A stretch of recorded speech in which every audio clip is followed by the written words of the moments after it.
श्री सीताराम जी महाराज की जय। श्री सद्गुरु भगवान की जय। श्री एकादशी महारानी की जय। आइए आप लोग के समक्ष आज एकादशी महात्म के विशेष अवसर पर, आज देवशयनी एकादशी है, इसे हरिशयनी एकादशी भी कहते हैं। इस विशेष पर्व पर मैं सोचा कि आप लोग को कुछ इसके बारे में, विशेष एकादशी का महात्म्य पर चर्चा किया जाए। तो आज उपस्थित हूँ आप सबको इस एकादशी के महात्म्य को बताने के लिए। एकादशी महारानी की महिमा अन्य अन्य शास्त्रों में, वेदों में, पुराणों में बहुत प्रकार से गाया गया है। भगवान की योगिनी शक्ति है, ये भगवान की क्रिया शक्ति है, जिसे सभी प्रकार के पुण्य फलों को प्राप्त करना है। वो निश्चित रूप से, नियमित रूप से एकादशी व्रत का पालन करे, उद्यापन करे और विधि विधान से उस दिन ठाकुर जी की पूजा करे। अब इस विषय में अन्य अन्य शास्त्रों में, पुराणों में जो कथा वर्णन आई है वो इस प्रकार से है, सुनिए।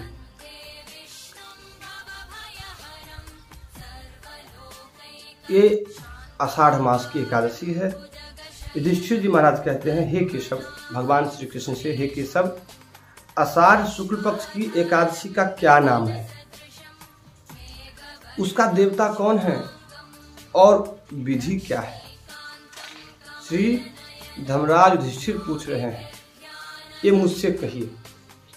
श्री कृष्ण जी कहते हैं, हे महोपाल, जिस कथा को ब्रह्मा जी ने महात्मा नारद जी से कहा, उस आश्चर्य को कराने वाली कथा को मैं तुमसे कहता हूँ। तात्पर्य, ब्रह्मा जी ने ये कथा नारद जी को सुनाई है और वही कथा श्री श्याम सुंदर श्री कृष्ण युधिष्ठिर जी को सुना रहे हैं। नारद जी ने ब्रह्मा जी के पूछने से कहा कि आषाढ़ शुक्ल पक्ष की एकादशी का नाम क्या है?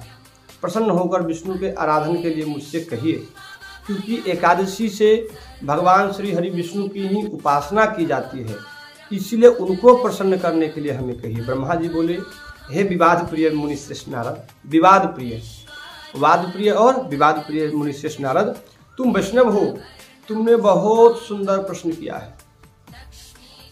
क्योंकि श्रेष्ठ पुरुष पहले प्रश्न का ही आदर करते हैं। जगत में एकादशी से पवित्र और कोई पर्व नहीं है। सब पापों को नष्ट करने के लिए यत्न पूर्वक इसको करना चाहिए। इसलिए शुक्ल पक्ष की एकादशी का व्रत मैं तुमसे कहता हूँ। एकादशी का व्रत बहुत पवित्र है और पापों को नाश करके सब मनोरथों को पूर्ण करता है।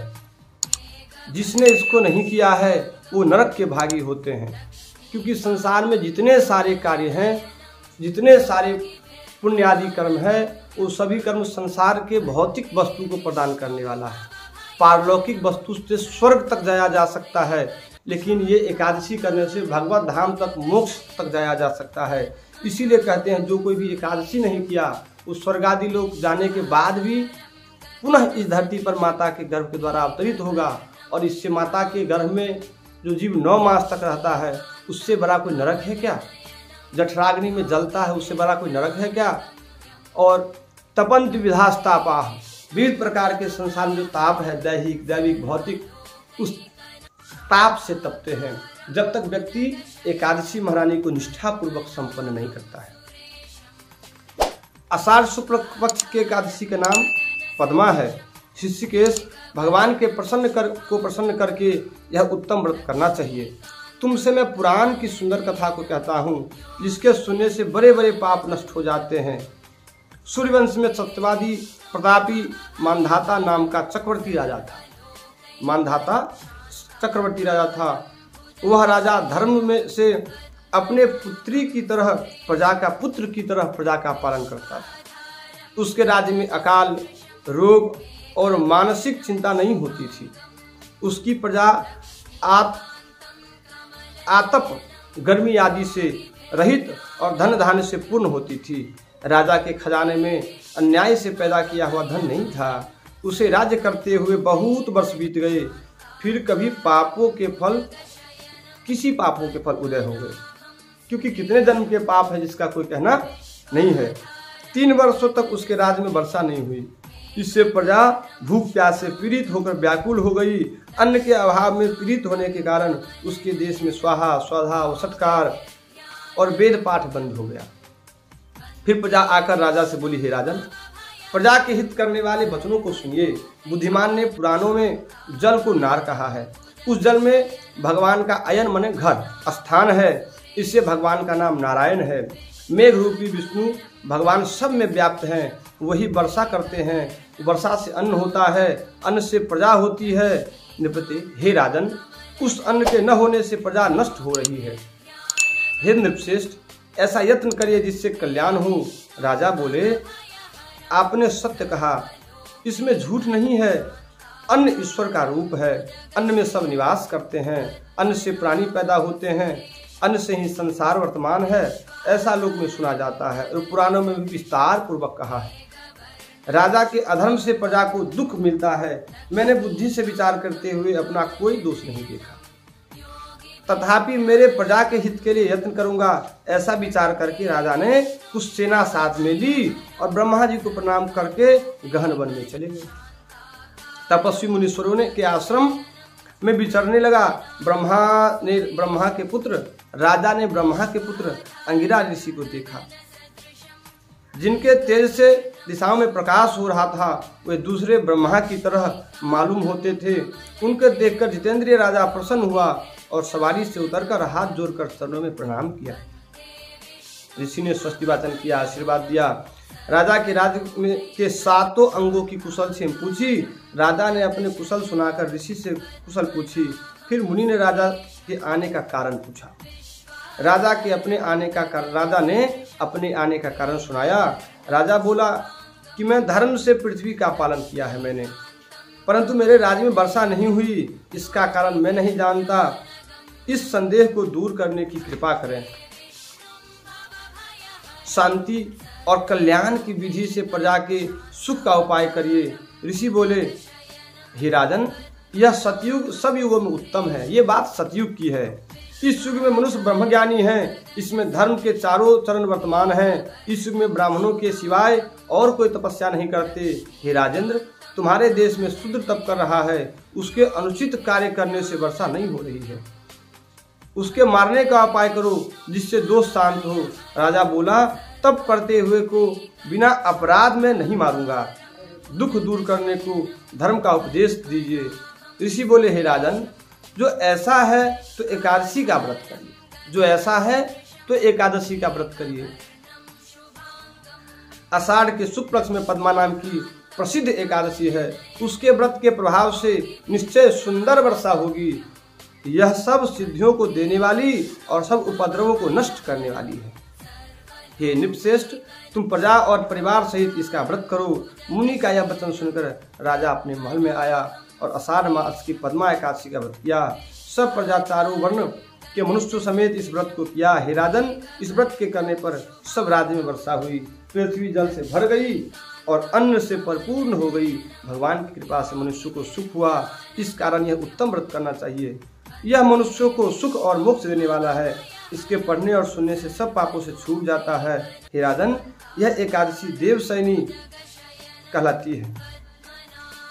हे राजा शार्दूल, भगवान के प्रसन्न करने के लिए मोक्ष की इच्छा करने वाले को देवशयनी का व्रत करना चाहिए।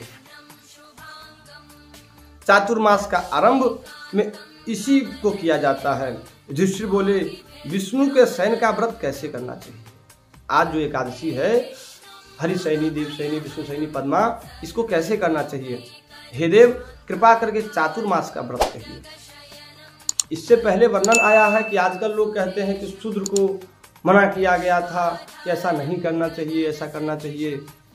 आज के एकादशी के प्रसंग में ही वर्णन आया है कि राजा स्पष्ट मना कर देते हैं कि मैं किसी तपस्वी का वध नहीं कर सकता, मैं किसी तपस्वी का अनिष्ट नहीं कर सकता, उसको तपस्या से च्युत नहीं कर सकता, हटा नहीं सकता।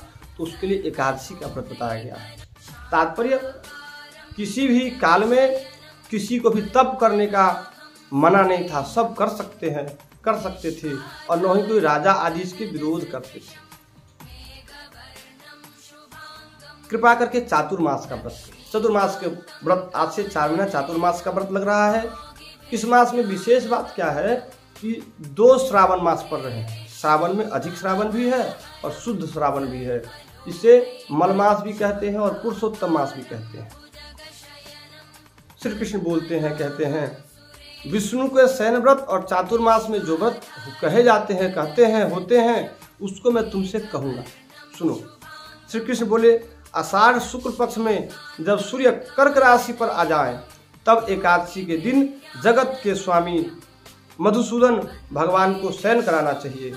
जब सूर्य तुला राशि पर आ जाए तब भगवान का उत्थापन कराना चाहिए। अधिक मास में भी क्रम से यही विधि कही है। इसके सिवाय और महीने में भगवान को न शयन करावे और न ही उद्यापन करे, मतलब जगाए। आषाढ़ में शुक्ल पक्ष में एकादशी का उपवास करके चातुर्मास के व्रत का नियम करे। हे युधिष्ठिर, शंख चक्र गदाधारी भगवान की प्रतिमा को स्थापित करके स्नान करावे। हे युधिष्ठिर, पीताम्बर धारण कराकर श्वेत वर्ण की सैया पर स्वच्छ तकिया लगाकर श्वेत वस्त्र उठाकर शयन करो। इतिहास पुराण वेद के जानने वाले ब्राह्मण द्वारा दूध, दही, घी, शहद, बूरा, पंचामृत से स्नान करावे। सुंदर गंध लेपन करके धूप, दीप और सुंदर फूलों से पूजन करे। हे पांडव, इस मंत्र को बोले, हे ऋषिकेश, मैंने लक्ष्मी सहित तुम्हारा पूजन करके शयन कराया। हे देवदेव, हे जनार्दन, लक्ष्मी सहित मुझ पर कृपा करो। हे जगन्नाथ, आपके शयन कराने पर चर अचर सब संसार सो जाता है, ऐसा भाव करे। आपके जगने पर संसार जगता है। हे युधिष्ठिर, इस तरह से विष्णु की प्रतिमा को स्थापित करके उनके सामने बैठकर नियम को ग्रहण करे। प्रातः संध्यादिक सब नियम कर्म को पूरा करके देवोत्थापनी एकादशी तक 4 महीने का नियम लूंगा, ऐसा भगवान से संकल्प करे कहे। इस बार 5 महीने का है जो मैंने बताया। हे प्रभु, मेरे इस शुद्ध नियमों को निर्विघ्नता से पूरा करिए। इस प्रकार विनम्रता पूर्वक शुद्ध चित्त से प्रार्थना करें। मेरा भक्त स्त्री हो अथवा पुरुष, वह दातुन कुल्ला करके धर्म के लिए व्रत करके और इन नियमों का पालन करे। विष्णु भगवान ने व्रत के आरंभ में 5 समय कहे हैं। व्रत के आरंभ के 5 समय कहे हैं। कौन कौन सा है? चातुर्मास के व्रतों का आरंभ आषाढ़ मास में करनी चाहिए। एकादशी, द्वादशी, पूर्णिमा, अष्टमी, कर्क की संक्रांति, इसमें विधि पूर्वक व्रत का आरंभ करे। मनुष्य 4 प्रकार से व्रत को ग्रहण करे। कार्तिक शुक्ल पक्ष की द्वादशी को उसे समाप्त करे। चातुर्मास करने वालों को जो फल होता है वह मैं पृथक पृथक तुमसे कहूँगा। अब देखिए, ये करने से क्या फल होता है उसको अलग अलग जो जिस प्रकार का नियम लेते हैं। आषाढ़ शुक्ल पक्ष की एकादशी को उपवास करे। चातुर्मास का व्रत यत्नपूर्वक करे, नहीं तो साल भर के पाप नष्ट नहीं हो सकते। चातुर्मास का व्रत करने से साल भर के पाप नष्ट हो जाते हैं, ऐसा कह रहे हैं। इसमें बृहस्पति और शुक्र की बाल्यावस्था और वृद्धावस्था वर्जित नहीं है। ये ज्योतिष का विषय है। चातुर्मास की विधि में मनुष्य पहले खंडत्व का विचार करे, समय का विचार करे। इसको करने वाला स्त्री अथवा पुरुष पवित्र हो अथवा अपवित्र, सूर्य आदि खंड व्यापी हो अथवा अखंड हो तो व्रत आरंभ करे। तात्पर्य किसी भी समय में व्रत किया जा सकता है। पुरुष भी कर सकते हैं, स्त्री भी कर सकते हैं। पुरुष नपुंसक नारीवा जीव चराचर कोई, किसी के लिए ऐसा नहीं कहा गया है कि ये न करे। तात्पर्य सब लोग करें। इस व्रत के करने से मनुष्य सब पापों से छूट जाता है। जिस महीने में संक्रांति न हो वहां देवता और पितरों का काम वर्जित है। वह महीना मलमास और अपवित्र कहा जाता है। इसलिए बुद्धिमान पुरुष इसमें देवता और पितृ का कार्य न करे। जो मनुष्य भगवान का स्मरण करता हुआ इस व्रत को करता है वो अंत काल में सूर्य के समान प्रकाशमान विमान में बैठकर प्रलय के समय तक विष्णु लोक में निवास करता है। इस प्रकार के ठाकुर जी के एकादशी की महिमा कही गई है। तात्पर्य, एकादशी की महिमा इतनी अधिक है जिसका कोई वर्णन नहीं कर सकता। जिस प्रकार भगवान भास्कर आकाश में उदीयमान होकर के अपने उज्ज्वल धवल रश्मियों के द्वारा अज्ञान रूपी अंधकार को और अंधकार रूपी अज्ञान को दोनों को नष्ट करते हैं, उसी प्रकार एकादशी महारानी का और चातुर्मास का जो व्रत है यह व्रत करने वाला अपने सारे जन्मों के कर्मों के पाप को नष्ट करके और इतना स्वच्छ हो जाता है कि उसके तेज से सूर्य भगवान के सुंदर विमान भी प्रकाशमान होते हैं और वो भगवत धाम जाने का अधिकारी हो जाता है। एक और विशेष बात, अगले अंक में मैं प्रयास कर रहा हूं आप लोगों के लिए कि कुंडली पर विशेष चर्चा लेकर के आऊं। कुंडली पर विशेष चर्चा सप्ताह में 2 दिन, हर शनिवार और मंगलवार को कुंडली पर चर्चा। तात्पर्य, जो कोई भी हमारे इस वीडियो के कमेंट बॉक्स में अपना date of birth, time of birth और प्लेस ऑफ बर्थ, किस जिले का जन्म है, कहाँ का जन्म है, समय कब का जन्म है और तिथि कब तारीख का, किस तारीख का जन्म है, डालें और मैं उनके कुंडली का विश्लेषण शनिवार और मंगलवार सप्ताह के 2 दिन करूंगा। और निश्चित रूप से आप उस कार्यक्रम में सहभागी हों और अपना जो कुछ भी ज्योतिषी के जानकार हैं, मर्मज्ञ हैं, सीखना चाहते हैं, देखना चाहते हैं, आकर के अवश्य इस हमारे विशेषांक को देखें। जय जय श्री राम, जय जय श्री किशोरी जी महारानी की जय, सद्गुरु भगवान की जय। आप सभी को जय जय सीताराम।